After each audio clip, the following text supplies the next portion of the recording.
हरि ओम। वक्रतुंड महाकाय सूर्यकोटि समप्रभा निर्विघ्नं कुरु मे देव सर्वकार्येषु सर्वदा।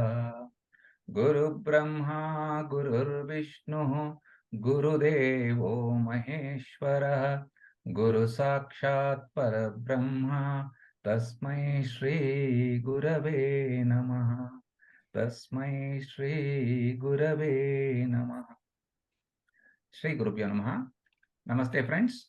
Welcome to the new series Gift, Gita for Inner Freedom and Transformation, a study of selected verses from Bhagavad Gita as per Shankara Bhashya. The plot is almost ready for the greatest knowledge to begin, and let us see how it unfolds. Today, we are into the second chapter called Sankhya Yoga. Dr. Srinivas Rao Nuti, Dr. Jagdish, Srimati Sharmila, Dr. Sundar, and Dr. Vasumati are going to explain the complete surrender of Arjuna, which paves the way for the Lord to start his teaching after a bit of teasing and warning. Today, Dr. Komal sir will moderate the session. Now it's time to listen to the introduction of the session by Dr. Komal sir. Komal sir, please. Sadashiva Samarambham Shankaracharya Madhyamam Asmadacharya Paryantam Vande Guru Paramparam. Om Shri Gurubhyo Namaha. We have started going through the gift of knowledge by Lord Shri Krishna, Gita for inner freedom and transformation. So for most of us, it's a revision in which we are seeing the Gita chapter wise once again to get the gist of it and to assimilate it and to see how that gift of inner freedom and transformation will happen within us. What is this transformation we are looking at? The only transformation we are looking at, the ultimate transformation we are looking at, is moving from samsara to moksha. And what is this samsara? Samsara is self-dissatisfaction. The feeling of incompleteness within oneself is the dissatisfaction which is caused by samsara, which is otherwise called the samsara. And what is moksha? Moksha is the total satisfaction. This is the transformation we are looking at. Total satisfaction with myself as I am. No change is required. As it is, that is moksha, the total satisfaction which is going to. And that is the transformation we are looking at. And we are seeing in Gita through how Arjuna passes through these phases and how he gets gifted by Lord Krishna about the transformation of the inner self. And how does it unfold, we are seeing. Particularly in chapter 1, we saw in Arjuna Vishada Yoga how Arjuna realizes the problem of samsara. And what's the problem of samsara? To recapitulate, it has three aspects: one, raga, shoka, and moha. Raga is the attachment that flare up within the mind, which will invariably lead us to get attached to something, someone, some event, something which is about to happen in the outside world. And then that's the one which leads to shoka, sorrow. Why that would happen? When we have an attachment, like how Arjuna had an attachment towards his own kith and kin, who were standing in front of him about to fight. And that thought of losing them, thought of fighting them, is bringing him sorrow. And this shoka can be because of actual loss of that loved one, or even an imagined loss of that loved one, loved person, or the thing which a person is attached to. And when these two things happen, the third aspect, what happens is the delusion, moha, which is otherwise known as delusion. So we create stories within our own mind to convince ourselves about how things are happening, to come out of, to find a solution to the problem of samsara ourselves, which is an actually futile exercise, which Arjuna gradually comes to grapple with. That is moha. He comes into that thought of like, why should I fight? And it's better to run out of this situation and avoid this fight at all. he will forget his Swadharma and he will start thinking about alternative views, alternative solutions, which he presumes will be the ultimate solution. But eventually, the intelligent Arjuna will also know that it's not possible to find a solution within his limited means. That is when the next chapter starts. What we see today is the next chapter, chapter 2, the initial part of chapter 2, up to first verse up to the 10th verse is about discovery of helplessness and total surrender of Arjuna. Arjuna's surrender is the topic of today's uh, gift session that will be dealt with from verse 1 to 10 of the second chapter. So the second step, what happens once he discovers the problem of samsara, he will ultimately find out that it's not possible to solve by himself. He understands the helplessness of the situation and he surrenders to Lord Krishna for help. And then the Gita Shastra will start further from verse 11. So this is the common story which we can relate to. The story of Arjuna is not just story of Arjuna, it is a story of each one of us in our own way. Like the fox which saw the grapes and initially it got attached to that, tried in vain multiple times, had a grief and sorrow that it's not able to get that, and thought a story about how the grapes would have been sour and it went away. With every situation in our lives, this is the samsara which happens. We get an attachment. If we actually achieve something, if we actually get something, then that's the end of it. That's an opportunity lost to proceed further spiritually. But if that is lost, or even an imaginary loss or imaginary failure, will bring in grief or sorrow, which will lead us to think about a solution within ourselves, within our limited means of our mind, to create a story, to create a delusion version of the world around us and the dynamics of things happening around us. That is moha. Like how the fox thought that the grapes would have been sour. So this is the story of samsara, what happens. First is to know that we are in this vicious cycle of samsara. That's understanding that we are stuck in this samsara is the first step of a gift of that inner transformation. And then what are the further steps? We are going to see it in 4 steps, which we can consolidate as again gift. First step is to go through this problem of samsara. In our Sanatana Dharma, in our Vedanta, there is no bar to undergo this. Like, in fact, like Mandasmita Krishna, as Arjuna is telling his sorrow in grief, he will be always in with a smile. He will patiently listen. He will allow Arjuna to go through this understanding of samsara. Okay, because that's the first step. Whatever we get into, that our other purusharthas are dharma, artha, kama, moksha. Artha and kama within the confines of dharma and moksha is allowed within our dharma, within our sanatana dharma, within the confines of Vedanta, structure of Vedanta. That is for us to go through the problem of samsara, to allow us to give an opportunity to discover the disease of samsara. Only then we know our limitations. That's the next step, is to know the inner helplessness.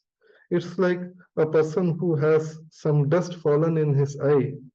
He will try to grapple with, try to push it out, try to rub his eye and bring it out. But eventually he will realize that it is within his own eye which is invisible to him, impossible to see his own eye. He will have to take somebody's help to ask, like, what has happened to my eye? Is it red? What has fallen in? How to take it out? Can you help me take it out? In the same way, that inner helplessness is something which invariably a person will grapple with once he understands the problem of samsara. That's the second stage, which we will see Krishna going through in today's verses. And then what happens once that inner helplessness is understood? We have to surrender. Fall at the feet of the Guru, total surrender to a Guru. A Jnani will appear when the Shishya is ready. When the Shishya is ready with his helplessness, Jnani will be there, right there. And then Arjuna was so lucky to have Lord Krishna close by when he was grief stricken that way in the Yuddha Bhumi, Kurukshetra. And rightly, what he does in the third stage, which we will see today, he will totally surrender to the Guru, the Lord Krishna, and asks that now I am your student, and please let me know what is right and what needs to be done. Then the Gita Shastra, the actual gift of transformation, the treatment will start. That's the fourth stage, to learn to be free. That's the Gita Shastra, which will start from 11th verse of second chapter. We'll be seeing in the next session. So that is an invariable part of life, progression in life, or transformation, is to have this sorrow, the grief, to understand the helplessness. As this, I just read out this small conversation which happens between God and this is written by Rumi. What about my eyes? God says, like, keep them on the road. What about my passion? Keep it burning. Take out whatever is your passion, you go ahead. You go through the samsara. What about my heart? Tell me what you hold inside it, pain and sorrow. And God says, stay with it because the wound is the place where the light enters you. We need that. We need to go through samsara. We need to get to that point where we realize our helplessness. Only then, that's the starting point for the transformation. And that was in the right time, Krishna was there when Arjuna gets into that stage of helplessness and that stage when he wants to surrender. So to recapitulate, this is the gift we are seeing in the all the sessions which started from the last time. We saw Arjuna Vishada Yoga in first chapter. Here we see the second and third steps, which is Arjuna understanding the inner helplessness and total surrender, falling at the feet of the Guru. And then the Gita Shastra starts from the next verses. To start with today's session, Dr. Srinivas Rao Nuti will start with verse 3 of chapter 2. Over to Dr. Srinivas. Thank you, Dr. Komal. Sri Gurubhyo Namaha. This verse is like this. Klaipyam masmagamaha partha naitvatvayupapadyate shudram hrudaya daurbalyam tyaktvottishta parantapa. So let us see the meaning of these words. Klaipyam means napumsakatvam. Here Krishna is telling to Arjuna. The first word itself is so previous slide, sir.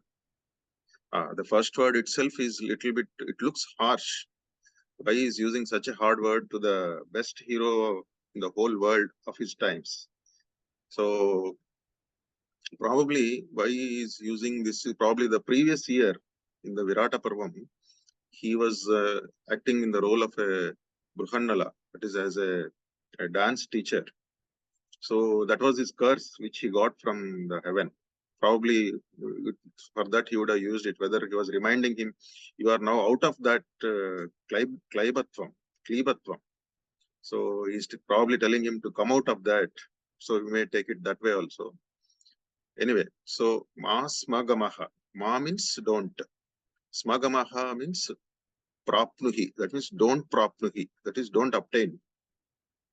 So don't obtain napumsakatvam. Klaibhyam masmagamaha means don't obtain klibatvam. That's what he's telling here. The next word is naitvat tvayupapadyate. That is, that can be split into na etat tvayi upapadyate. Tvayi means for you. Saptami vibhakti ekavachanam. So that comes like that. This does not befit you. That's all it means. Upapadyate means this befitting you.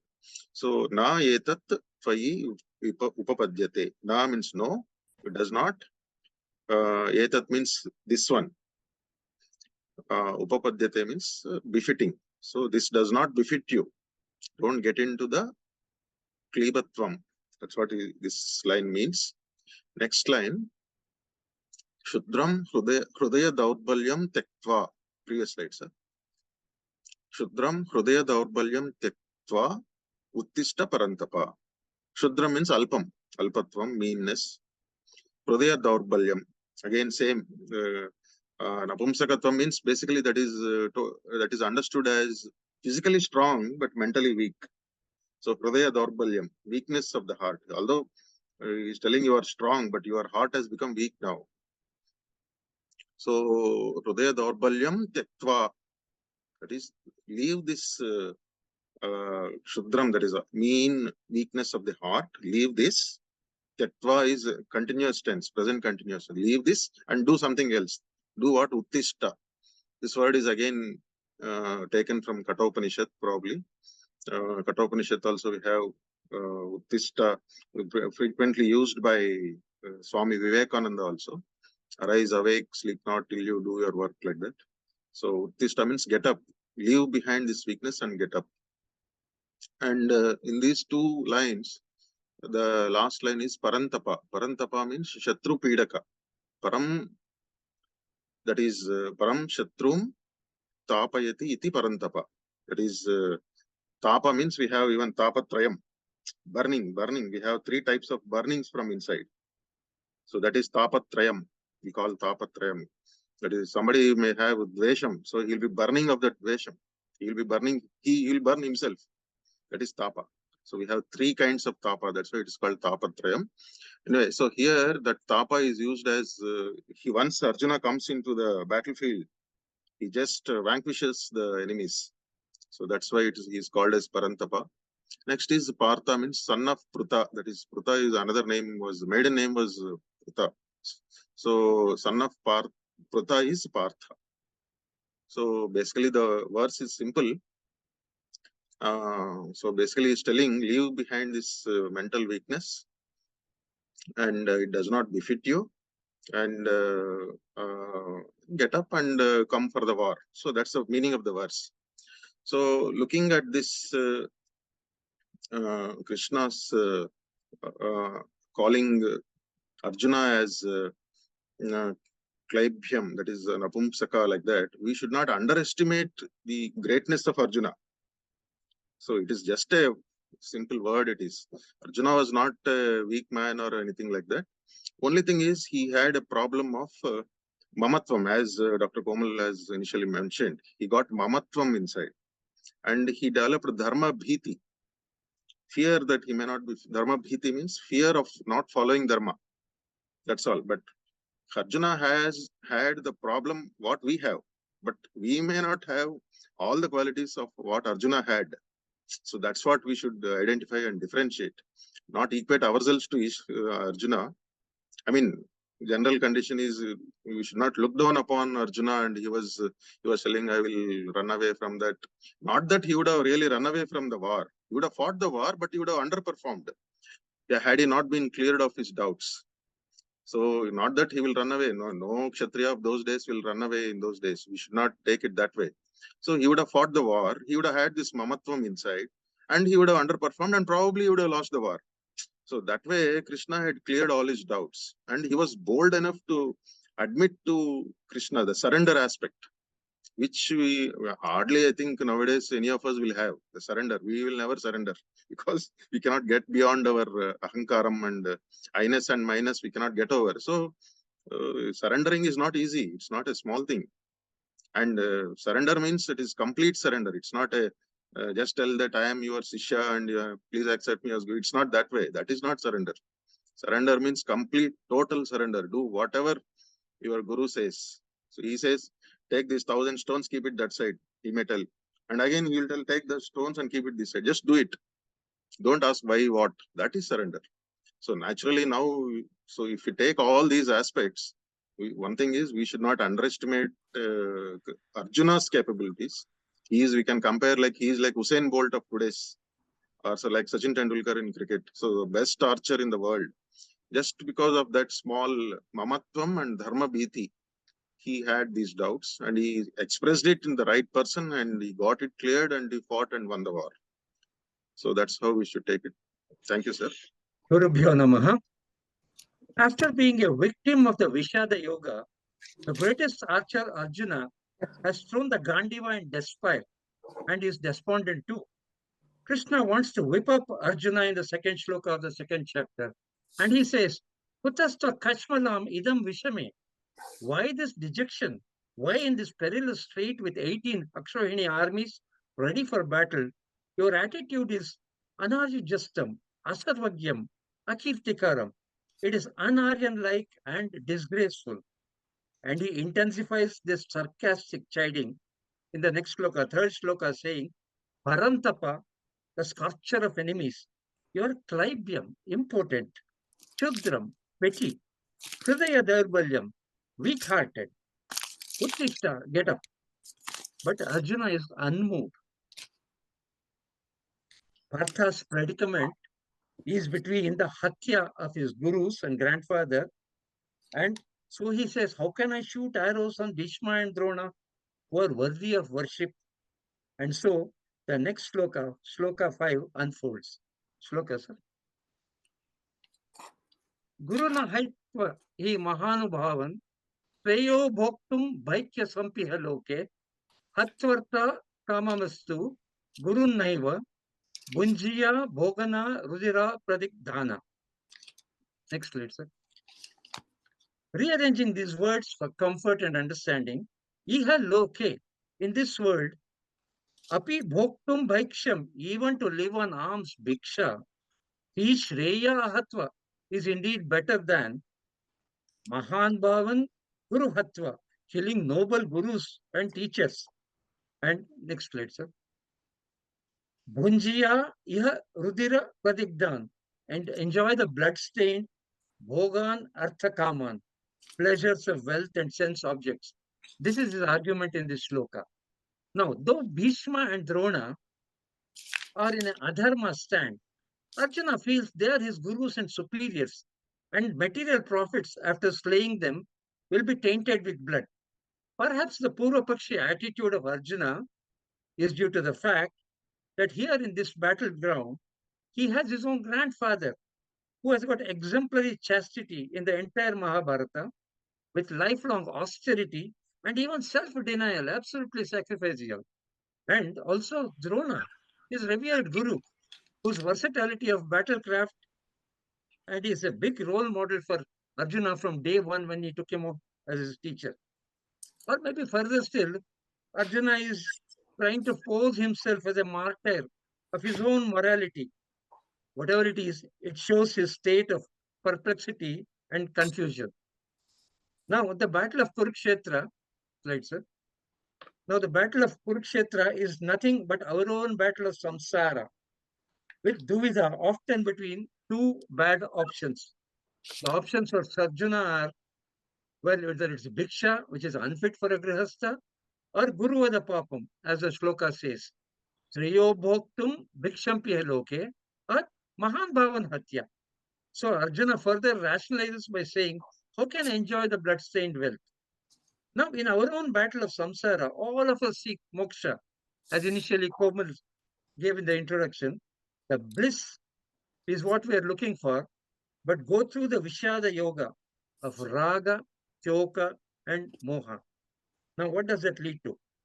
First of all, it is denial of the problem, refusing to take help, and trying to adjust the external conditions rather than looking for the problem within us itself. Now, this leads to the dharma, adharma, aviveka, as the slide shows, and leads us into a karpanya bhava. Now, Swami Param very succinctly puts, the entire second chapter is Arjuna's progress of what? Of viparyaya to samshaya to gnanam, or simpler still, from the tamasic stage to the rajasic aspect, and finally, sattvic or gnanam. Arjuna is adamant, but Krishna is patient. In the next sloka, slide, sir, Arjuna rethinks and echoes all our eternal dilemma. Na etat vidmah katrat, we don't know what is better. Jayema na jayu, conquer or be conquered, a state of to be or not to be in Hamlet style. Now, this will be covered by the next speaker. Thank you, sir. Gurubhyo Namaha. As you saw in the previous verse, explained by Dr. Jagdish, Arjuna does not want to fight the war. He believes that it is adharmic to fight his kith and kin. But in this verse, Arjuna acknowledges and accepts his helplessness. The previous slide, please, sir. But in this verse, Arjuna acknowledges and accepts his helplessness to make the right decision. Swami Paramatmananda says that accepting one's helplessness is a great punyam. Otherwise, one will not seek help.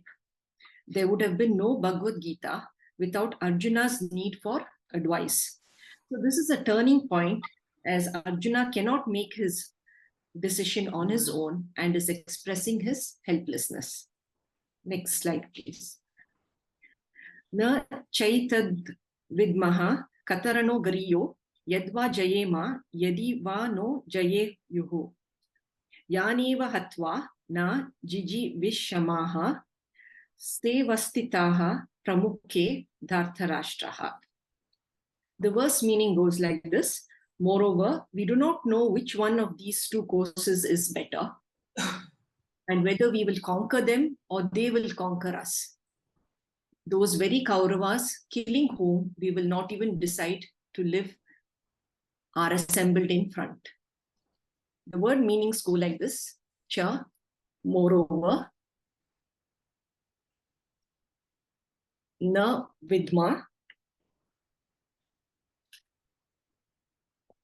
we do not know. Katarada itat, which one of these two courses. Gariya, na, better for us. Yad va jayema, and whether we will conquer them. Yad va jayehu, na, or they will conquer us. Te iva dhartarashtraha, those very Kauravas. Yaneva hatva, killing whom. Na jiji vishmaha, we will not even desire to live. Avastita pramukhe, are assembled in front. Arjuna is going through a major mental and emotional conflict. The Kauravas and his revered gurus are lined up in front of him on the battlefield, but Arjuna does not have the heart to fight them. He believes that he will not desire to live after killing his kith and kin. The dilemma is whether to fight or not to fight. Next slides. Arjuna is conflicted over these two courses of action. Let's talk about the first one, where Arjuna feels that if he fights this Dharma Yuddha, he is not sure who will win, the Kauravas or the Pandavas. If the Pandavas lose, they will have to give up their kingdom and go to the forest. If they win, they will get back their kingdom and have the luxuries of the kingdom. Since he does not know the consequences of the war, he considers the second option, which is not to fight the war, but to go to the forest and live on alms. Next slide, sir. Let us see how Arjuna analyzes the two courses of action. Option 1, if he fights the war, he believes he is doing his Swadharma, but by killing his kith and kin, he says he will not desire to live. Option 2 is, by not killing his kith and kin, he believes it is a positive, as there will be no bloodshed. But he believes it is adharmic if he does not do his Swadharma of Dharma Yuddha. In this situation, Arjuna feels guilty, as he would not have done his duty as a Kshatriya. Next slide. According to Arjuna, in both options, there's a plus and a minus. So he is in a big dilemma as to which course of action to choose. Arjuna acknowledges his helplessness, and Sri Krishna is waiting for the moment where Arjuna will ask him for his advice. Arjuna has gone through the first stage, discovery of the problem of facing samsara on the battlefield. He has now reached the second stage, acceptance of his helplessness. He is going to the third stage, which we will see in the next verse. Thank you. Gurubhyo Namaha. Hari Om. Shri Gurubhyo Namaha. As we shall see in this next slide, the verse, Karpanya dosho pahata svabhavaha prachami tvam dharma sammoda chetaha yat shreyasyan nishchitam bruhitan me shishyasteham sadhimam tvam prapannam. This verse, as we shall see in this slide, can be analyzed into few simple sentences after adding some words to give us complete sentences. Arjuna is speaking to Lord Krishna, Aham Tvam Prachami. I ask you. So this is the basic sentence there. He qualifies himself. Aham is the word he is using for himself. It is qualified with two adjectives. Karpanya dosha upahata swabhavaha and dharma sammuda chetaha. These adjectives for aham describe the state of mind of Arjuna. Swabhavaha and chetaha, these words refer to his mind or buddhi or intellect. The intellect normally has Viveka Shakti, it is sharp and it is decisive. And with regards to Advaita Vedanta, it should be able to discriminate between dharma, adharma, or real and unreal. In the case of Arjuna, through the verses of the chapter 1 leading up to this verse, we see that that intellect has suffered from the syndrome of raga, shoka, and moha. So it is no longer able to function as it should. Can we see the previous slide, sir?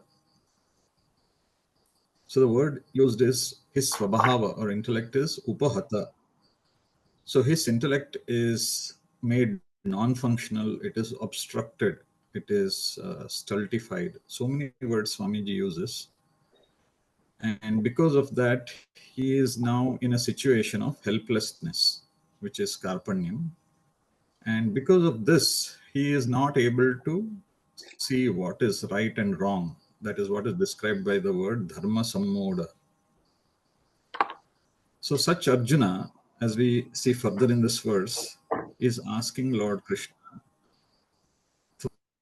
Tvam bruhi me tat yat shreya syat. O Lord Krishna, you tell me that which is shreya, and that shreya is qualified by the word nishchitam. You tell me that which is nishchitam shreya, that which is definitely or certainly shreya, may you tell me. So this bruhi, Arjuna is explicitly asking Krishna to teach. So this has not occurred so far in the Gita. Out of his helplessness, he is now asking Krishna, thereby, as we shall see, paving the way for the teaching.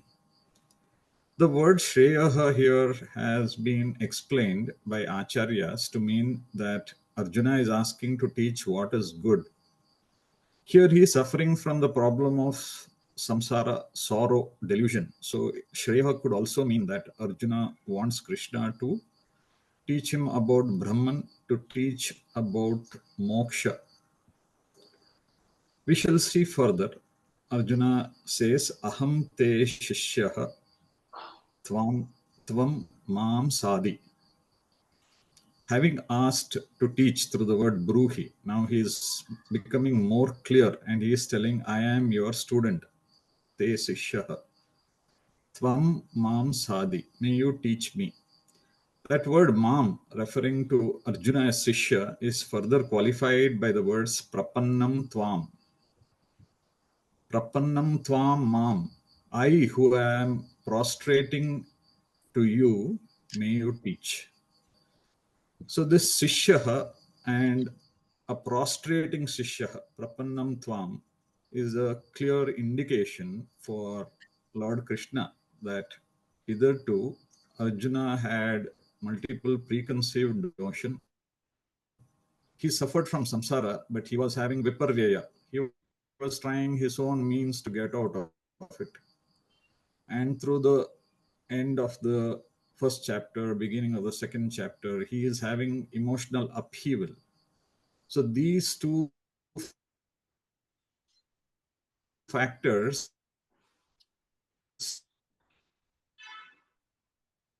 through surrender, he is clearly saying that I have zero preconceived notion, clear for Lord Krishna to start the teaching.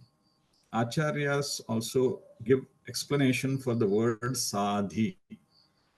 This word indicates that Arjuna wants teaching as against preaching. It is not a mere advice, it is not mere mantropadesha. The teaching here is that if there is mere advice, it may sort the problem of the seeker for one crisis in his life. And when a next crisis arrives, he has to again run to the Guru to seek the next advice. Whereas the teaching through the Bhagavad Gita and through the Advaita Vedanta is to make the student learn the methodology, how to solve the crisis, so that once he learns, he is able to independently guard himself of the next crisis and sort it out.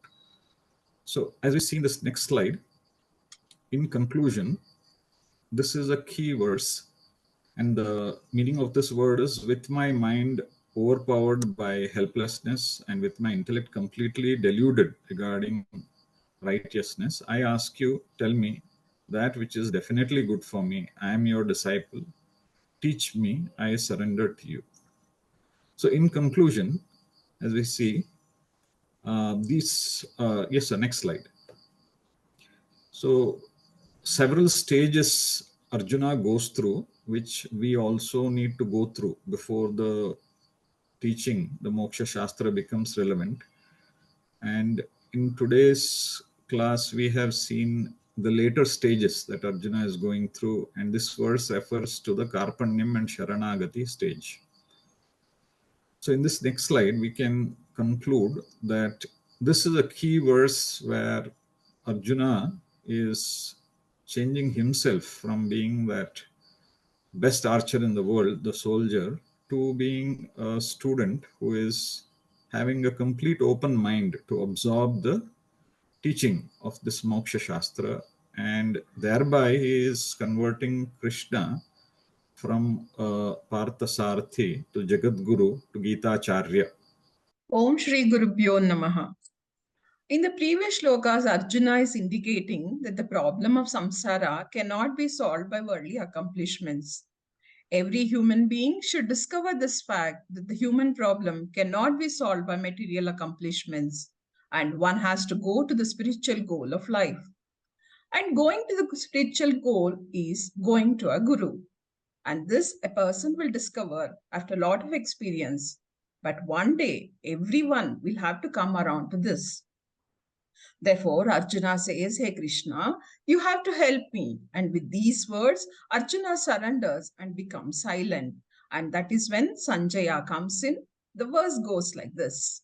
Sanjaya uvacha, evam uktva hrushikesham gudakeshaha parantapa, na yotsya iti govindam uktva tushnim babuvaha.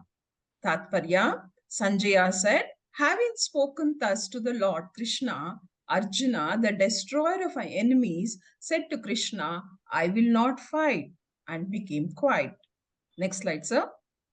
Arjuna surrendered to Krishna and said, I am your disciple, thereby connecting the channel of communication for the Gita Shastra, or to say, Gita teaching to transpire. By referring to Arjuna as Parantapa, who is the destroyer of all his enemies, and Gudakeshaha, great warrior, Sanjaya is indirectly telling that Arjuna is a qualified person. Gudaka means sleep, and sleep represents the Tamoguna. And Gudakeshaha, the one who is the master of Tamoguna. That means one who is Sattva Guna Pradhana. Sattva Guna Pradhana means Sadhana Chatushtaya Sampanna. In fact, this is not only for Vedantic learning, but we require this for any learning, because the human intellect generally goes to two extremes like a pendulum. One extreme is it is highly rajasic, and therefore it is a restless intellect wandering all over. Next slide, sir. Either the mind is asleep or it is highly extrovert. Sleepy or dull mind is called tamasaha, and highly extrovert is called rajasaha.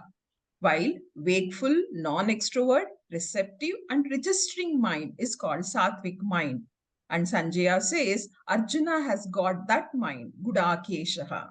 And he uttered these words to whom? Rishikesha, Lord Krishna, who is the Lord of all the sense organs, the Lord of the mind. That means the one who knows the mental condition of Arjuna. Therefore, he knows how to tackle.